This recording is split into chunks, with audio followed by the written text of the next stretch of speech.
अपने यहाँ हिंदुस्तान में देवी के 2 नवरात्रि मानी जाती है। ये चैत्र नवरात्रि, तो इसमें आज का दिन जो है सो उसे शैलपुत्री माने जब उन्होंने हिमालय में जन्म लिया था पहला, तो इसलिए उनको शैलपुत्री कहते हैं। और फिर इसमें और भी उनके नाम हैं, लेकिन शैलपुत्री की विशेषता ये है कि उनका प्रथम जन्म शैलपुत्री के रूप से। तो हिमालय की उस ठंड में देवी का जन्म हुआ और जो कुछ भी उन्हें करना था वो वहीं सीमित रहा शैलपुत्री।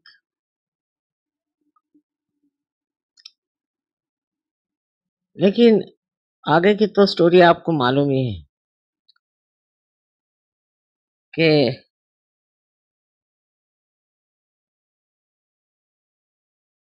दक्ष ने जो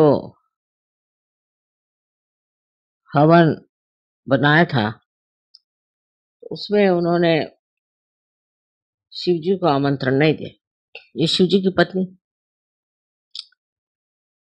तो फिर देवी ने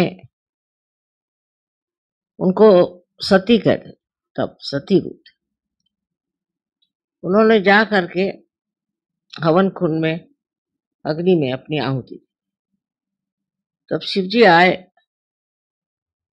और उनके शरीर को उठा के और निकले, तो वो अनेक जगह उनके शरीर के टुकड़े गिरे और उस जगह हम लोग मानते हैं कि देवी की शक्ति है, जैसे विंध्याचल में है, हर जगह तो उनकी शक्ति वहां विचरण करती है, ऐसा कहते हैं।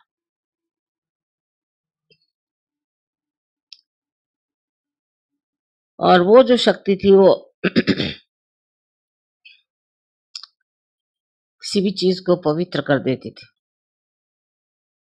इतनी संहारक नहीं थी। संहारक शक्ति जो थी, ये जो 7 ये शक्तियां हैं इसमें संहारक शक्ति। उसके बाद संहारक शक्ति जो आई वो राइट साइड, और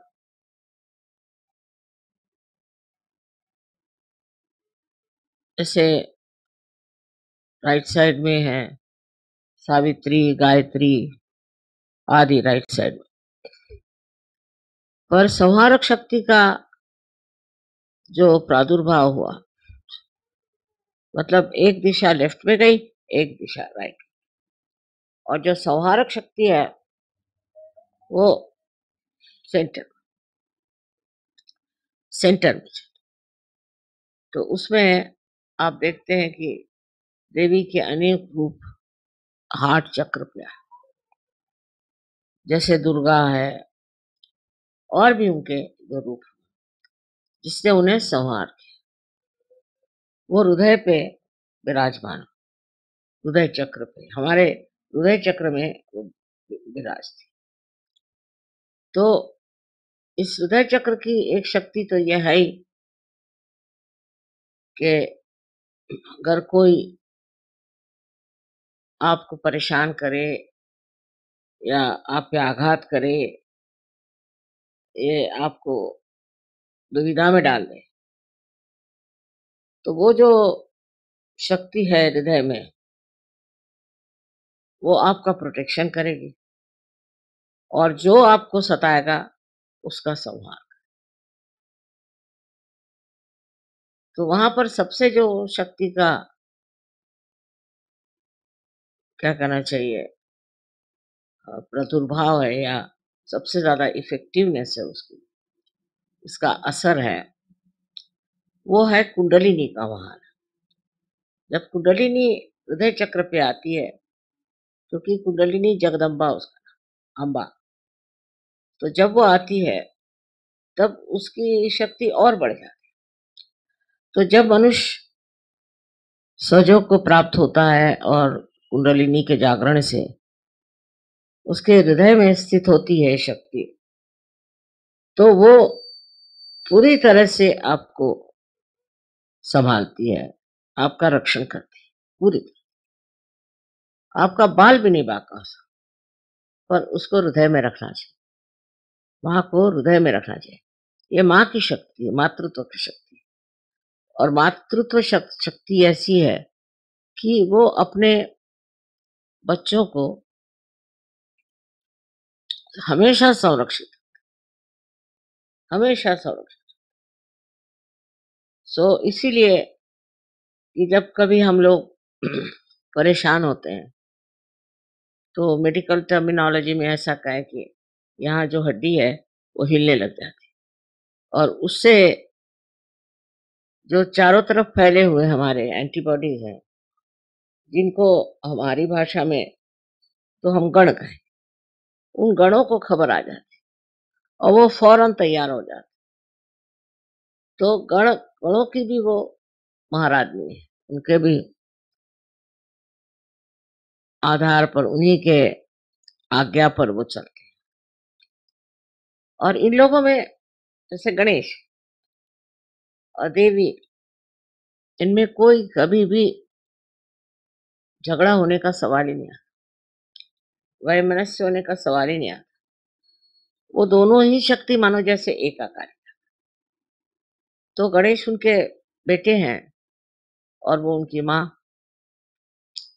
तो जो लोग गणेश जी को मानते हैं और जिन्होंने प्राप्त किया है गणेश को, सहज में विशेषकर, उनको वो बिल्कुल अपने बच्चे जैसे संभाल, पग पग पर हर जगह को देखती है, क्योंकि वो माँ है। और आप गणेश, और आपके गणेश निर्मल होने चाहिए। अगर गणेश में गड़बड़ है तो फिर उसको करेक्ट कर।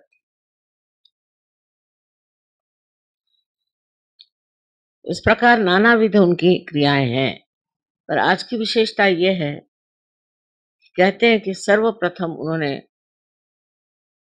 शैलपुत्री के नाम से जन्म लिया, और ये बात सत्ययुग की होगी। लेकिन उससे पहले जब आदिशक्ति संसार में आए तो एक गाय के रूप में उन्होंने जन्म, और एक मतलब इसको हम लोग कहते हैं कि वो एरिया या परम चैतन्य की जो बस्ती है उसमें उन्होंने अवतरण किया और वहां एक गाय बन के रही। और खास बात यह है कि वहां गोकुल पहले बना और वहां ये गाय रही। हर एक चीज पहले बनी और उसका प्रतिबिंब या रिफ्लेक्शन हमारे अंदर है। जैसे कि सदाशिव हुए तो उनसे शिव बन, सबके ऐसे रिफ्लेक्शंस आए। उसी प्रकार देवी का भी, सो देवी का प्रादुर्भाव जो हुआ वो तो पहले जब जन्म लिया मनुष्य रूप में तो शैलपुत्री है, इसलिए आज का बड़ा महत्व। लेकिन उस दशा में जहाँ के मैं बता रही हूँ, जिसको कि आप कहते हैं कि परम चैतन्य की जो व्यवस्था है, स्वर्ग कहिए चाहे जो भी कहिए, उसमें उन्होंने आदि शक्ति के नाम से जन्म लिया और वो एक गाय की स्वरूप है। इसीलिए हम लोग गाय को नहीं मानते, क्योंकि वो माँ है।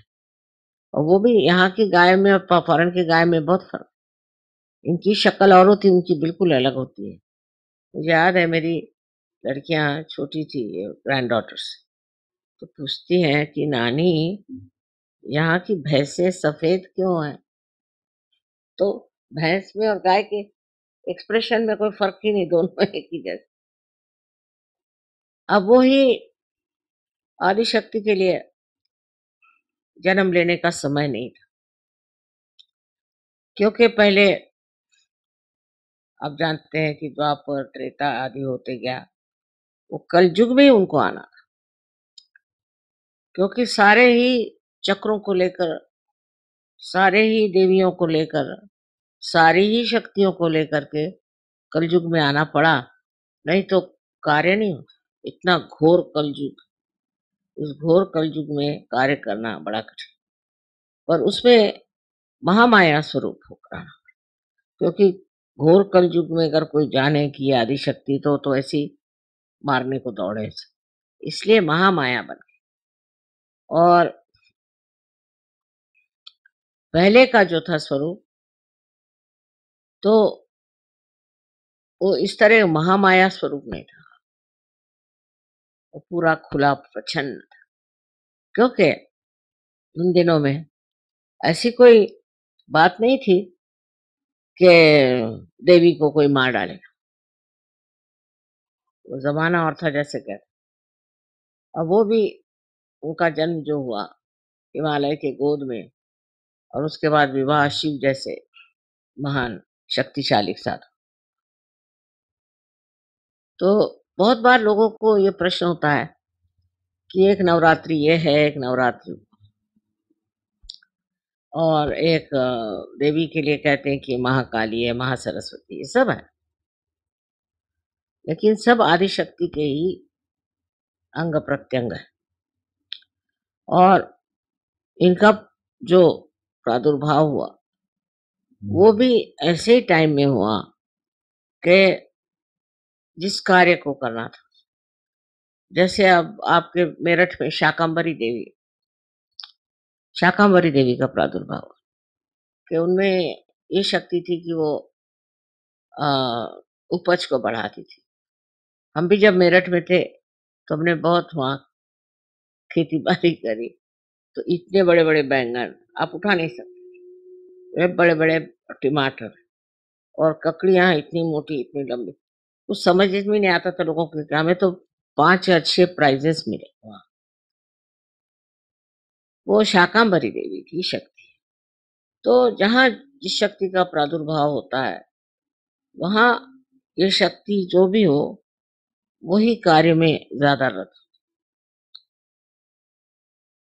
अब लोग कुछ चामुंडा कहेंगे, कभी कुछ कहेंगे, तो उसमें सबको कन्फ्यूजन हो जाता है। लेकिन शक्ति के अनेक स्वरूप हैं, और जिस चीज़ की ज़रूरत जब होती है, उसको इस्तेमाल करती है। तो ऐसे कोई नहीं है कि दुर्गा है, तो फिर ये चामुंडा कौन है? ऐसी बात नहीं है, ये सब है, और इनका होना ज़रूरी है, क्योंकि अलग-अलग देवता जिस प्रकार कार्य करते हैं, ऐसी देवी भी शक्ति स्वरूप है, और देवी के बगैर कोई भी अवतरण कुछ नहीं कार्य कर सकता। चाहे वो गुरु हो, और वो चाहे रामावतार में हो, या कृष्णावतार हो, क्राइस्ट हो, कोई हो, सबके पीछे में एक देवी की शक्ति होती है। इसलिए हमारे देश में माँ को इतना मानते हैं लोग। एक्चुअली ऐसा कहना चाहिए कि भारतीय जो है शक्ति पुजारी। बाकी ऐसी चीजें बढ़ चली, ये हुआ, झगड़ू करते हैं, पर वास्तविक सब लोग शक्ति पुजारी।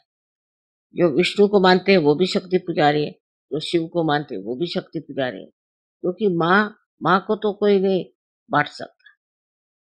तो ये ऐसी बड़ी भारी संस्था माँ की अपने देश में है, और उसकी हमें उसका हमें बड़ा आदर करना चाहिए। माँ लोगों को भी करना चाहिए, और बच्चों को। अभी तक हमारे देश की औरतें इतनी बिगड़ी नहीं है, पर वो समझती नहीं है कि माँ बनने के लिए कौन से ऐसे गुण होने चाहिए जिससे अलंकृत हो, और उसी से अच्छे बच्चे पैदा। अब आजकल क्योंकि जरा औरतों में और चक्कर चल पड़े हैं, तो उनको बच्चे ही नहीं होते, क्योंकि ऐसे औरतों को क्यों बच्चे हो? और जैसे दूसरे देश हैं जहाँ-जहाँ माएँ ठीक नहीं हैं, तो वहाँ बच्चे ही पैदा नहीं होते। जर्मनी में माइनस है, अमेरिका में माइनस है, गोरे लोग माइनस। सब जगह ये क्यों माइनस है? क्योंकि इन लोगों में मातृत्व नहीं। अब धीरे-धीरे समझ रहे हैं इस बात। मातृत्व न होने से बच्चे क्यों पैदा होंगे? वो तो ऐसी जगह पैदा हो जहाँ प्यार मिले, हमें कोई सँभाले। लेकिन उसी के साथ-साथ मैं सोचती हूँ कि हिंदुस्तान के आदमियों को औरत की इज़्ज़त करना आना और उसको प्यार करना, ये बहुत क्योंकि आप लोगों को थोड़े दिन में हो सकता है कि भारतवर्ष को लोग अध्यात्म का चरम लक्ष्य समझें, सब कुछ समझें। और यहाँ की जो औरतों की स्थिति है, खासकर उत्तर हिंदुस्तान में तो बहुत दुखदाई। औरत की इज़्ज़त करना माने महापाप। उसको मारना, पीटना ये तो चलते ही रहता है। फिर डाउरी सिस्टम, अनेक विध तरीके से आदमी अपने को बड़ा उससे ऊँचा दिखाना चाहता है। वो है नहीं। आदमी जिस चीज़ में है उस चीज़ में है, लेकिन औरत की उसके अंदर क्षमता नहीं, उसके अंदर वो शक्ति नहीं, बच्चा नहीं पैदा कर सकता आदमी।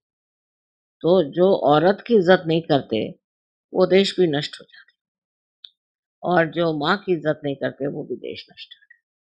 क्योंकि शक्ति खत्म हो गई। तो स्त्री की ये नहीं होना चाहिए कि औरतों के पीछे भाग रहे हैं, औरतों का डोमिनेशन, ये नहीं। पर इक्वल हम लोग हैं और सिमिलर नहीं, अलग-अलग। अपनी व्यवस्था अलग है, उसकी अलग है। पर जो मैंने देखा है नॉर्थ इंडिया में बहुत ही बुरी हालत औरतों, उनको कोई मानता ही नहीं, कि कोई चीज़ है घर में। मैंने खुद ये अपने उसमें देखा है कि औरत की कोई इज़्ज़त नहीं और हर तरह से उसको परेशान किया जाता है। सो ये इसको बदलने का अब हम सोच रहे हैं, काफ़ी प्रयत्न करना चाहिए और ये दूसरा सृजन का कार्य, ये किसी का नाश करने का नहीं, पर सृजन का कार्य है। अगर ये हो जाए, ये सृजन का कार्य बन जाए, तो हमारी भारत भूमि जो है सस्य श्यामला। हमें इसके लिए कायदे कानून बनाने की ज़रूरत नहीं, अंदर से ही हमें समझना चाहिए कि स्त्री जो है, ये देवी के ही लक्षण में है। अब वो अगर कोई खराब हो तो दूसरी बात, पर स्त्री एक देवी है और उसकी इज़्ज़त करना, उसको सँभालना और उसको हर तरह की हर तरह की मदद करना, ये हर एक पुरुष का कर्तव्य, पर ऐसे होता नहीं। पुरुष हमेशा ऊपर पे जमा रहता है, हर एक मामले में। उसके पास बुद्धि ज़्यादा होती है, पर हृदय तो स्त्री के पास होता है। इसलिए कोशिश ये करनी चाहिए कि स्त्री का मान रखा जाए और स्त्री को भी समझना चाहिए कि जब तक वो देवी स्वरूप है तब तक ठीक, पर वो अगर और कुछ हो जाती है, तो उसका क्यों मान किया जाए? इसलिए उसमें भी ये गुण विशेष आने चाहिए और उसमें भी ये बात आनी चाहिए। अगर किसी स्त्री में नहीं है, तो उससे आप छोड़ दीजिए, उसको आप अलग हटा दीजिए। और जिसमें है, उससे ठीक बर्ताव करें। पर अधिकतर क्या देखा जाता है कि जो ज़बरदस्त औरतें हैं, उ उनकी पूजा होती है और जो बेचारी अच्छी हैं, उनको लोग लताड़ते।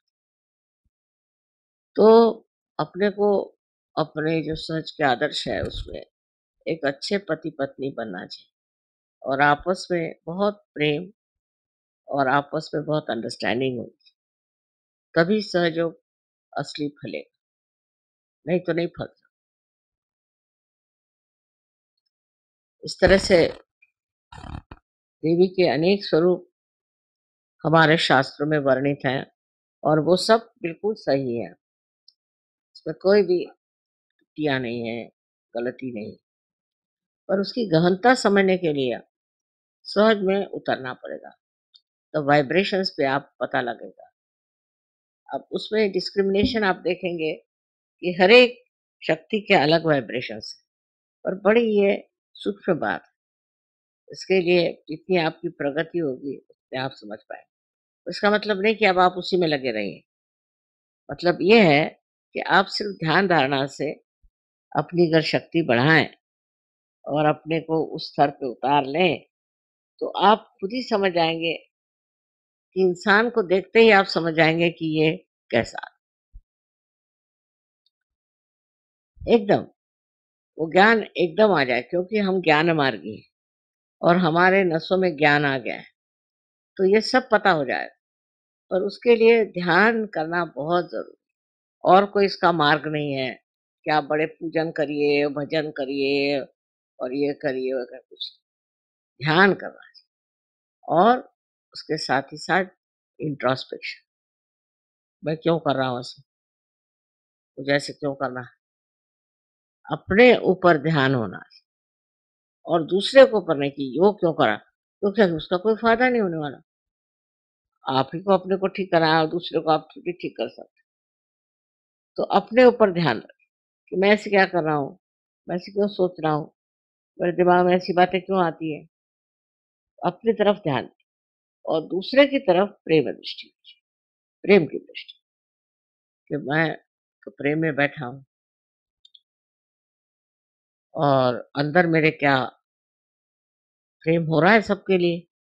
मैं सबके और प्रेम दृष्टि से देखता हूँ, मैं सबको माफ़ कर देता हूँ। इस तरह से 2 चीज़ है, एक तो ध्यान और एक आत्म-अवलोकन जिसे कहते हैं।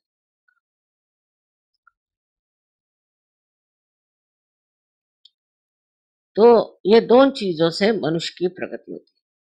माने एक तो ध्यान, वो तो बात सही, कि ध्यान से आप अपने अंदर और चैतन्य अंदर लेकर के और बढ़ और अपने अवलोकन से, अपने के इंट्रोस्पेक्शन से भी आप अपने अंदर के जो बीच में ऑब्स्टिकल्स हैं, उनको निकालें। जैसे एक नदी का प्रवाह बह रहा है, अब उसके अंदर बहुत से पत्थर हैं, कुछ है, तो प्रवाह ठीक से बह नहीं सकता। अगर वो पत्थर क्या हैं आप देख लें और निकाल लें, तो कुंडलिनी का प्रवाह बिल्कुल बहुत ज़ोरों में बह सकता है। और वही उसके बाद यही बात है कि आप स्वयं ही इसको महसूस करेंगे, उसकी प्रचिति होगी कि आप एकदम स्वच्छ हो, अब कुछ रहा नहीं आप, एकदम स्वच्छ हो, वो चीज़ अंदर से आनी चाहिए। उसमें एक तरह से मैं कहती हूँ ध्यान तो आप लोग करते हैं, ये मुझे मालूम, लेकिन इंट्रोस्पेक्शन अपने बारे में सोचना चाहिए। उसमें क्रिटिसाइज़ करने की ज़रूरत है अपने को, लेकिन उसको साक्षी भाव से देखना और दूसरे ये कि कहाँ तक मैं प्रेम करता हूँ, कहाँ तक मैं शुद्ध हूँ, कहाँ तक मैं अहंकार से बचा हूँ। ये अगर आप देखने लग जाएँ, तो धीरे-धीरे भाग जाए। जैसे अगर कोई दुष्ट आदमी समझ वो आपके घर में आया, आपकी उसके ऊपर नज़र पड़ी भाग जाएगा कि नहीं? उसी प्रकार ये जो बैठे हैं घुसपैठ करने वाले, ये सब भाग जाएँगे, अगर आप इंट्रोस्पेक्शन करें। पर अगर अपने अहंकार में मैं तो ठीक हूँ, मैं तो बिल्कुल ठीक हूँ, ऐसे चले, तो यही सफाई करने की ज़रूरत है। यही निर्मलता, यही स्वच्छता अंदर आने की ज़रूरत है और कुंडलिनी तो अपना कार्य कर ही रही, वही आपको छुड़ाएगी नो डाउट। ये तो कोई कह नहीं सकता कि हम छुड़ाएँगे, लेकिन आपकी दृष्टि पड़ते ही वो चीज़ खत्म, दृष्टि पड़ते ही आपकी वो जो बातें हैं, अब किसी को है थोड़ी-थोड़ी लोलुपता होती है जैसे कि सत्ता की लोलुपता, अब दौड़ रहे हैं, दौड़ रहे हैं, दौड़ रहे हैं, वो सत्ता मिल गई, फिर भी रुके नहीं, तो चाहते फिर और कोई सत्ता मिले, फिर उसके पीछे दौड़ रहे हैं, उसका कोई अंत नहीं होता। पर अगर ये चीज़ आपकी नज़र में आए कि अरे! मैं तो पागल जैसे दौड़ रहा हूँ, ये सत्ता के पीछे में इसमें क्या बेकार, शांति से बैठो, जो मिलता है उसको उपभोग हो। आप दौड़ रहे हैं, जो मिला उसको भी नहीं उपभोग कर रहे, उसका भी नहीं आनंद उठा रहे हो, फिर दूसरे के पीछे भाग रहे हो, दूसरे जब ये दशा आ जाए, इसको मैं सहजावस्था तो सहज अवस्था में सारी देवी शक्तियाँ जितनी हैं आपके चरणों, आपको सँभालेगी, आपको गाइड करेगी, आपको वरदान देगी, सारी चीज़ आ जाए। पर सहजावस्था नहीं चाहिए। उसमें मैं ये करने वाला हूँ, मुझे करना चाहिए, मुझे ये करना है, वो कर ये जब शुरू रहता है, तो मैं कहती हूँ कि अभी सहजावस्था नहीं। और जब सहजावस्था आई, तो जैसे एक छोटा बच्चा पलने में पल जाए, ऐसे ही माँ की शक्ति के स्वरूप में हो जाता है। और ये जितनी भी शक्तियों का वर्णन है, वो सारी शक्तियाँ हर पल, हर तरह से मदद, जिसकी जो ज़रूरत होती है पूरी। हर एक शक्ति में कोई न कोई ऐसी विशेषता है और इसलिए शक्ति की हम लोग पूजा करते हैं और उसको मानते हैं। किसी भी अवतरण से ज़्यादा हम शक्ति को मानते हैं, सब लोग। उसकी वजह ये है कि शक्ति ही हमको अवतरण की ओर मार्गदर्शक, वही हमें ले, उसी की दृष्टि से हम अवतरण को पहचान सकते हैं, नहीं तो हम पहचान नहीं सकते। इसलिए शक्ति ही आपकी गुरु, शक्ति ही आपकी माता और शक्ति ही आपके क्या कहना चाहिए अगुआ है। दूसरे और किसी को मानने की जरूरत नहीं। जब एक बार शक्ति को आपने मान लिया, तो शक्ति सबको ही मनवा लेगी, सबको समझा देगी। और अब आपने सहज में देखा है कि आप लोग सब हमें तो मानते हैं, ठीक है, लेकिन हम आपको मनवाते हैं और लोगों को, इनको भी मानो, उनको भी मानो, उनको भी मानो। लेकिन अगर आप हमें मानते होते न होते, किसी भी अवतरण को मानते होते, क्राइस्ट को ले लीजिए, उन्होंने कहा तो है कि हम आपके पास भेज देंगे, ऐसा एक अवतार कार्य होगा और ऐसी आदि शक्तियाँ आएँगी, होली घोस्ट कहा। आखिर अगर वो अपना काम पूरा कर गए होते, तो काहे को कर। मोहम्मद साहब ने भी, सबने ये क्यों कहा कि इसका उद्धरण संसार का होने वाला है, माने उन्होंने भविष्य की बात कही। तो इसका मतलब ये होता है सीधा-सीधा कि उन्होंने जो भविष्यवाणी कही, वो इसलिए कि वो जानते थे कि अभी समय नहीं आया कि इनको हम पूर्णता मिलेगा, पूर्ण मिलेगा। और उनकी पूर्णता लाने के लिए ऐसी स्थिति आने वाली है, ये कह देने से, एक बता देने से कि आपकी ऐसी स्थिति आने वाली है, कोई न कोई ऐसे आने वाले हैं और उसके लिए आप सिर्फ अपना जो चित्त है साफ रखें, चरित्र साफ रखें और परमात्मा को याद, इतना बता। लेकिन किसी ने सामूहिक चेतना नहीं दी, चेतना भी बहुत कम लोगों को, इसकी वजह अब वो चीज़ आप लोगों ने प्राप्त की है।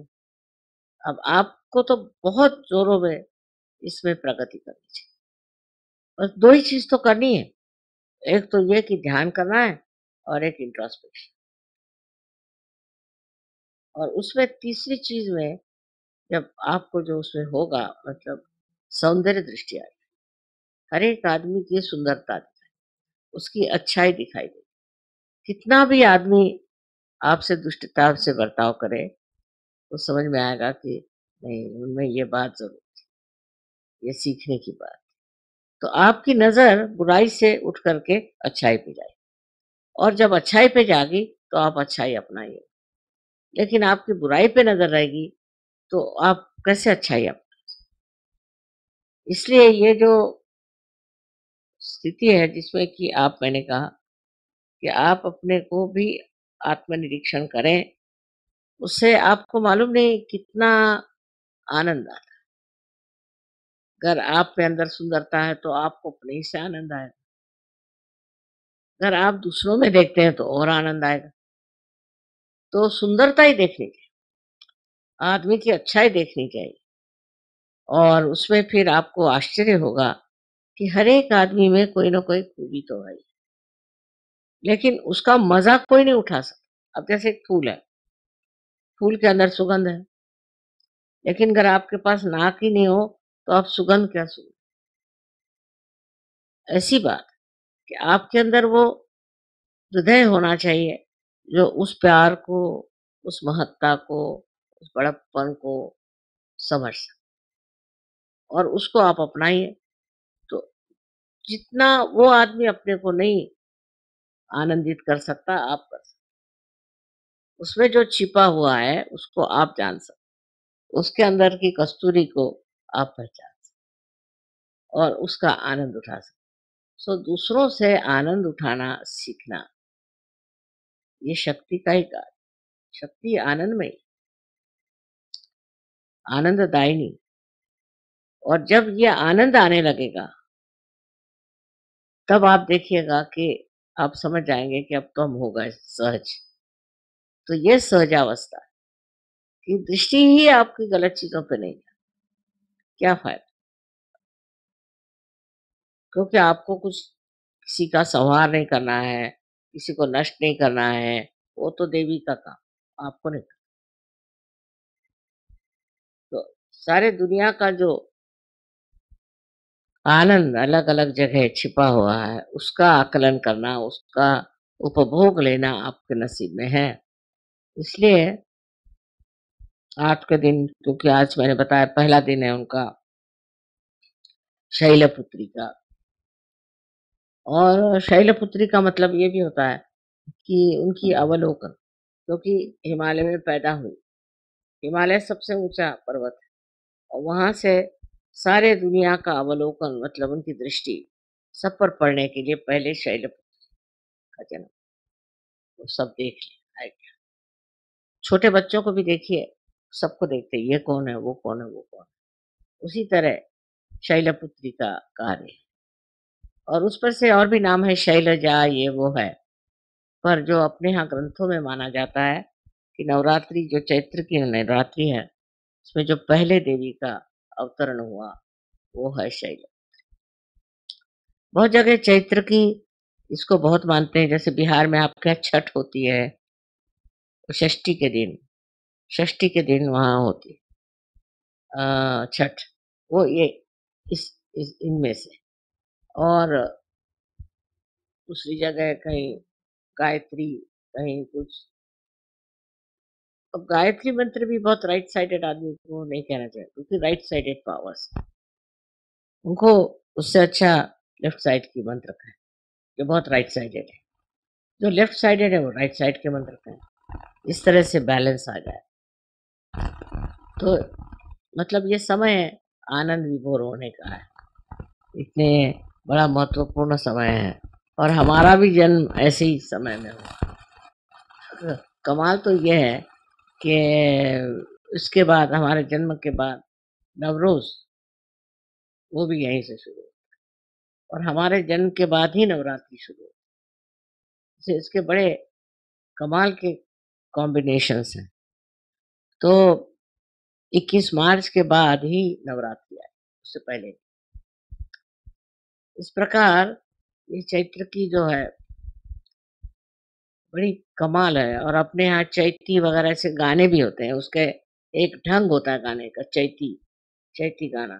क्योंकि क्या कि जिस ये पहले के साधु संतों ने और कवियों ने और बहुत सारे गायकों ने जब चैत्र की वो खुशियों को पाया, तो वो स्वर में बदले, तो वो गाना शुरू हो गया। चैत्र का आनंद जो है, ये विलेजेस में बहुत मानते हैं चैती। उस वक़्त के जो गाने हैं आप सुनिए, ऐसा लगता है कि अंदर से उन्माद, उत्साह और बहुत प्यार और आनंद का उसमें अ, आविर्भाव है, बहुत। तो वो इस देहाती औरतों में कहाँ से आया? देहात के लोगों में कैसे आया? वो इतनी सुंदर कविता लिखते हैं, इतनी सुंदर है कि वो कहाँ से आया? वो यही कि वो लोग सरल हृदय लोग थे, तो वो यही चीज़ देखते थे, इसको ही प्राप्त करते और प्राप्त किया। उनके हृदय में शक्ति थी ग्रहण करने। अब हम लोग ज़रा बँट गए हैं, राइट साइडेड हो गए, तो भी सहजावस्था प्राप्त करनी चाहिए। सजावस्था का जो आनंद है, उतना उनको नहीं आनंद आया होगा जितना वो आपको आएगा। चैती के गाने सुन के बड़ा आनंद आएगा, उतना उनको नहीं आएगा। हो सकता है वो इतना आकलन शक्ति नहीं, पर आप लोग बड़ा उसको आनंद से सुन सकते। तो ये बड़ा विशेष है। और सबसे विशेष ये है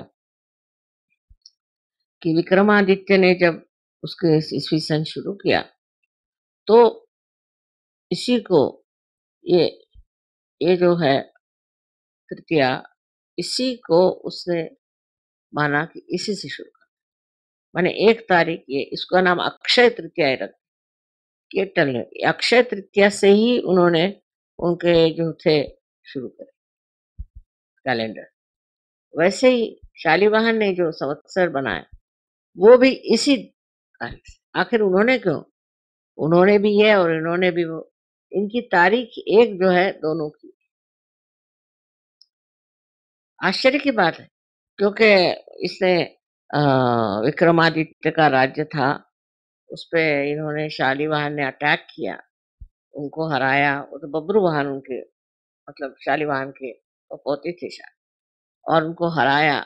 और उसके बाद में उन्होंने ये बनाया शालिवाहन का शक। और इस शालिवाहन के शक की भी जो पहली तारीख है, वो भी अक्षय तृतीया है, और उनकी जो पहली तारीख है वो भी अक्षय। बड़े आश्चर्य की बात। और मुसलमानों का भी जो हिजरी होता है ना, वो भी यही है, फर्स्ट यही है। सबने इसी तारीख को माना फर्स्ट। तो पारसी की नवरोज कहते हैं। कारण क्या है? कारण ये है कि एक ही शक्ति से प्रेरित लोग थे, तो उन्होंने इसी दिन को इसलिए बहुत महत्वपूर्ण है। और इस दिन जो भी कार्य करो बहुत सफल हो।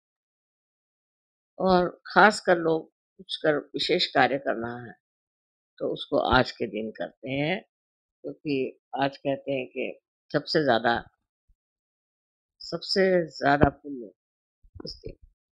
तो बड़ी खुशी की बात है कि आप सब लोग हैं यहाँ, और इसके बारे में हम लोगों ने इतना कुछ जाना। तो आज हम लोगों को यही अपने अंदर निश्चय कर लेना चाहिए कि हम रोज ध्यान करेंगे, और उसी के साथ इंट्रोस्पेक्शन। जब सोचेंगे तो अपने बारे, दूसरों के बारे में, अपने बारे में सोचें, और फिर उसको किस तरह से मधुरता से हम अपना जीवन बिताते हैं। बात करने में, किसी के व्यवहार में, हम उसको किस तरह मधुरता से हम अपने विचारों को प्रकट करें, ये तब सीखना चाहिए। इससे हम किसी को दुख नहीं, किसी तकलीफ नहीं। उल्टे जो कुछ कहना वो कहो, कभी-कभी ज़रूर कहना पड़ता है ज़ोरों में, पर अधिकतर जिससे आप कह रहे हैं उसको ये हमेशा एहसास होना चाहिए कि ये प्यार में कहा जा रहा है, तो उस प्यार में ही आपको बोलना चाहिए। तो वो किस तरह से कहा जाए? अब मेरे लिए तो रोज़ ही प्रश्न है कि अब वो आ रहे हैं तो उनसे क्या कहेंगे? वो आ रहे हैं उनसे क्या कहेंगे? इनको कैसे समझाएँगे? उनको कैसे। लेकिन ये शक्ति जो है प्यार की, ये जो हम देखते हैं चारों तरफ प्यार ही प्यार, आनंद में है, पृथ्वी में देखते हैं, सारे निसर्ग में देखते हैं, हर जगह प्यार ही प्यार बह रहा है। तो वो प्यार हमारे अंदर समा जाता है, ये आदान-प्रदान सा। और फिर उसके बाद उस प्यार से ही आप सबसे बात करें। सहयोगियों को चाहिए, किसी पे बिगड़े नहीं, किसी से नाराज़ नहीं हो, वो मेरे पर छोड़ दो। शांतिपूर्वक सबसे बात, एकदम सात्विकता आपके अंदर आनी चाहिए। लोगों को लगना चाहिए कि आप बहुत सात्विक हैं, और आपके अंदर कोई घृणा, क्रोध आदि रोग नहीं। तब लोग संभले, ये बहुत ज़रूरी है। अब तो आप लोग पार हो गए, सब कुछ हो गया। अब जो आगे का कार्य है उसके लिए जैसा व्यक्तित्व चाहिए वो मैं बता रही हूँ। और आशा है आप लोग इस चीज़ के अनुसरण करेंगे, और इसके अपने अंदर की जो इंट्रोस्पेक्शन है उसको प्रेम से, अपने को भी प्रेम से देखना है, हेट्रेड से नहीं, किसी प्रेम से देखना। और फिर आपको समझ में आ जाए कि अरे ये क्यों मैं कर रहा हूँ? जाने दो, छोड़ो। इस तरह से एक आदमी में एक तरह की सात्विकता, आदमी बड़ा ही सात्विक होता है। इसी प्रकार से सहयोग बहुत सुंदर हो जाएगा और मेरा जो एक स्वप्न है कि सारी दुनिया में इतने सहयोगी हो जाएँ कि दुनिया ही बदल जाए, तो वो होना चाहिए अनंत आशीर्वाद।